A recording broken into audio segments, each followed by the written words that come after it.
और चलिए इसी बीच एक बड़ी खबर आपको बता दें, केदारनाथ धाम से बड़ी खबर मिल रही है, जहां केदारनाथ धाम में हेली एम्बुलेंस हादसा हो गया है। 2 डॉक्टरों को केदारनाथ लेकर जा रहा था हेली एम्बुलेंस। केदारनाथ हेलीपैड में लैंडिंग के समय यह हादसा हुआ।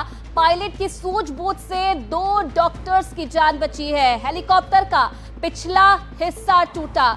ये हादसा हुआ, लेकिन पायलट की सूझबूझ से 2 चिकित्सकों की जान बच गई है। केदारनाथ धाम में हेली एम्बुलेंस हादसा और केदारनाथ धाम में ये हादसा हुआ, जिसमें पायलट की सूझबूझ से 2 चिकित्सकों की जान बच गई है। किशोर रावत इस खबर पर और ज्यादा जानकारी के लिए हमारे साथ जुड़ गए हैं। किशोर, और क्या डिटेल्स मिल रही है इस हादसे को लेकर? क्या अभी तक कोई नुकसान?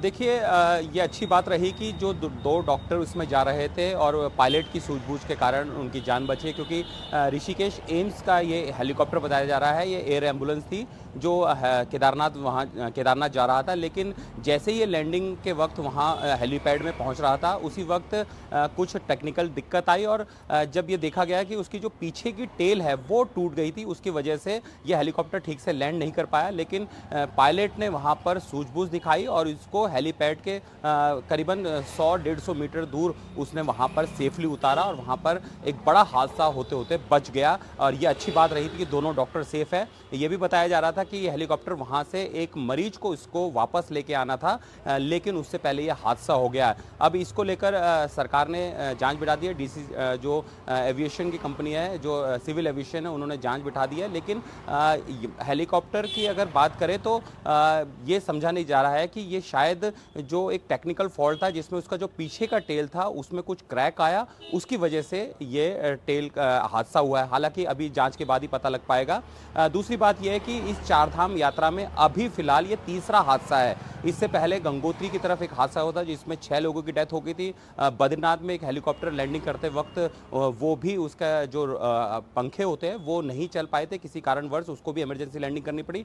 ये तीसरा हादसा है और इससे पहले भी केदारनाथ में कई हादसे हो चुके हैं। और अब ऐसे में जो एविएशन नागरिक उड्डयन मंत्रालय जो उत्तराखंड का, वो इस बात में देख रहा है कि आखिर कैसे लोगों को सेफली वहाँ पर लैंडिंग कराई जाए, क्योंकि जिस तरीके से शिकायतें आ रही है कि लगातार हेलीकॉप्टर वहाँ पर रोटेट हो रहे हैं और नियमों का उल्लंघन हो रहा है। बहरहाल अब फिलहाल जो ये हादसा हुआ है, इसमें एक अच्छी खबर ये है कि सेफली लैंड हुआ है और जो दो लोग थे, पायलट समेत 3 लोग थे, वो सेफली वहाँ पर उनको रेस्क्यू कर लिया गया है। जी ठीक है किशोर, आप बने रहिएगा हमारे साथ। एक बार अपने दर्शकों को ये तस्वीरें भी हम दिखा देते हैं कैसे ये हादसा हुआ। और जैसे कि किशोर जानकारी दे रहे थे कि जैसे ही हेलीपैड पर पहुंचने वाला था हेलीकॉप्टर, लेकिन उससे पहले ही जो पिछला हिस्सा था हेलीकॉप्टर का वो अचानक से टूट गया। अब क्या वजह रही, क्या तकनीकी खामी इसके पीछे वजह रही, इसकी जांच फिलहाल की जा रही है। तो 2 डॉक्टर इस हेलीकॉप्टर में शामिल थे जिन्हें केदारनाथ धाम लेकर जाया जा रहा था, लेकिन केदारनाथ धाम पहुंचने से पहले ही अचानक से बीच में यह हादसा हो गया, जिसके बाद इमरजेंसी लैंडिंग पायलट की तरफ से करवाई गई और हेलीपैड से कुछ देर पहले ही, कुछ दूरी पर ही जो हेलीकॉप्टर था उसे लैंड कर पाया गया। ये तस्वीर आप देखिए, ये हेलीकॉप्टर है और इसके पिछला हिस्सा जो है वो अचानक से टूट गया। ये पिछला हिस्सा आप देख सकते हैं हेलीकॉप्टर का, जो अचानक से टूट गया। और जैसे कि किशोर जानकारी दे रहे थे कि हो सकता है कि तकनीकी खामी की वजह से जो हेलीकॉप्टर का पिछला हिस्सा है वो टूट गया हो। आज दिनांक 17 मई 2025 को एक श्रीदेवी नाम की एक पेशेंट को, जिसको रेस्पिरेटरी डिस्ट्रेस की इशू था, तो उसको लेने के लिए एम्स ऋषिकेश द्वारा संचालित संजीवनी हेली एम्बुलेंस द्वारा केदारनाथ हेलीपैड पर लैंड किया जा रहा था। लैंडिंग करने से पहले ही उसमें कुछ हेलीकॉप्टर में टेक्निकल इशू आ गया, जिसकी वजह से हेलीपैड पर लैंड ना करके वो हेलीपैड से पहले ही लैंड हो गया और उसमें उसके टेल रोटर टूट गया है। उसमें कुछ तकनीकी प्रॉब्लम आ गई है। उस हेलीकॉप्टर में 2 डॉक्टर और 1 पायलट सवार थे। वो सभी तीनों सुरक्षित हैं और अभी जो है सूचना के अनुसार इसकी DGCA द्वारा तकनीकी जांच की जाएगी, जिससे पता चलेगा कि उसमें वाकई में प्रॉब्लम क्या आई थी। तो देखिए, पर्यटन अधिकारी को भी आपने सुना और किशोर भी लगातार हमारे साथ बने हुए हैं। किशोर, अभी तक क्या जानकारी और मिल पाई है? और जैसे कि पर्यटन अधिकारी को हमने सुना कि केदारनाथ में किसी जो मरीज को जो हेलीकॉप्टर है वो लेने आया था, चिकित्सक उसे देखने आए थे। अभी जो पायलट हैं, 2 चिकित्सक जो हैं, उनकी हालत कैसी बताई जा रही है? क्या कोई चोट उन्हें लगी है?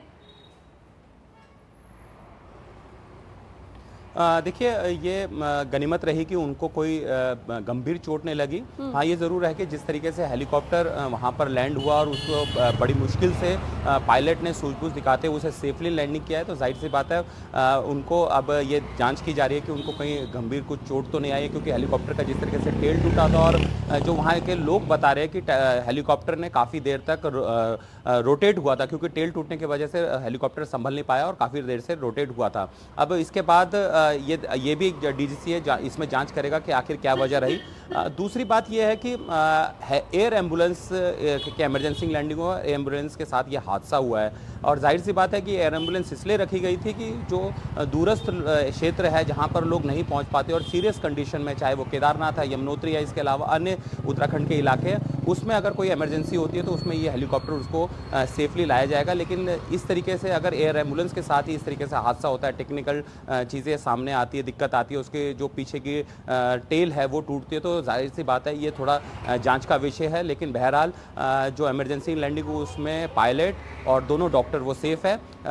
वहाँ से ये हेलीकॉप्टर इसलिए गया था कि वहाँ पे एक मरीज़ था जिसको सांस लेने में दिक्कत हो रही थी और उसको वहाँ से एम्स लाया जाना था। लेकिन फ़िलहाल अब ये हादसा होने के बाद दोनों डॉक्टर और पायलट सेफ है, उनको वहीं पर केदारनाथ में अभी फ़िलहाल रखा गया है। अभी आगे की फर्दर जो जांच होगी वो प्रशासन, जिला प्रशासन करेगा। इसके अलावा डीजीसीए ने जांच के आदेश जाहिर तौर पर दे दिए गए हैं।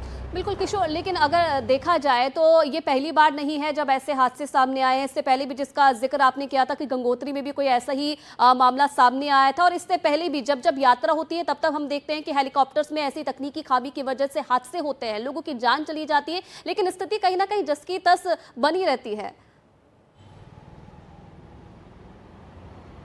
बिल्कुल, ये बिल्कुल जांच का विषय है और इस बारे में राज्य सरकार को भी सोचना होगा। जो नागरिक उड्डयन विभाग इसको पूरा इसको यात्रा को देखता है, जो हेलीकॉप्टर्स के पूरे उसको देखता है, उसको देखना होगा कि हादसे होते हैं उसके बाद लोग भूल जाते हैं और विभाग भी भूल जाता है, यानी नागरिक उड्डयन विभाग भी भूल जाता है। इससे कई ऐसे हादसे हुए, चाहे अकेले केदारनाथ में ही अगर देखा जाए तो 1 दर्जन से ज़्यादा हादसे हुए पिछले कई सालों में, जिसमें कई लोगों की जान गई है। पिछले साल ही एक हेलीकॉप्टर ठीक 300 मीटर वो लैंड नहीं हो पाया था, उसको भी पायलट ने बड़ी सेफली उसको वहां पर लैंड किया था। इसका कारण यही है कि जिस तरीके से वहां पर यात्रा में हेलीकॉप्टर को जल्दी यात्रियों को वहां पे उतारना होता है, वहां पर उनको बिठाना होता है और लगातार हेलीकॉप्टर चलते हैं। शायद उनकी उस तरीके से जांच नहीं होती जिस तरीके से हेलीकॉप्टर जब किसी यात्रा से आता है या कई घंटों तक फ्लाइट होने के बाद जो हेलीकॉप्टर उसके चेकअप नहीं होता है। यही वजह है कि इस तरह की टेक्निकल चीज़ें सामने आती है और हादसे होते हैं। हेलीकॉप्टर की अगर बात करें तो गुप्तकाशी से 10 मिनट की दूरी है, फाटा से 7 मिनट की दूरी और सिरसी हेलीपैड से 5 मिनट की दूरी है। तो ये वो हेलीपैड है, यहाँ से लगातार हेलीकॉप्टर जाते हैं और लगातार वो सवारियों को जिस तरीके से लेके आते हैं, यानी जो यात्रा में श्रद्धालु होते हैं उनको तेजी से लाना, उन्होंने उतारना, फिर वापस ले जाना। और ऐसे में ये देखना होगा नागरिक उड्डयन विभाग को और इस बात को गौर से बिल्कुल जाहिर तौर पर देखना होगा कि आखिर इन हेलीकॉप्टरों की जांच किस आधार पर होती है, अगर होती है तो इस तरह के हादसे क्यों होते हैं। जी ठीक है किशोर, धन्यवाद आपका तमाम जानकारी देने के लिए इस पूरी खबर पर।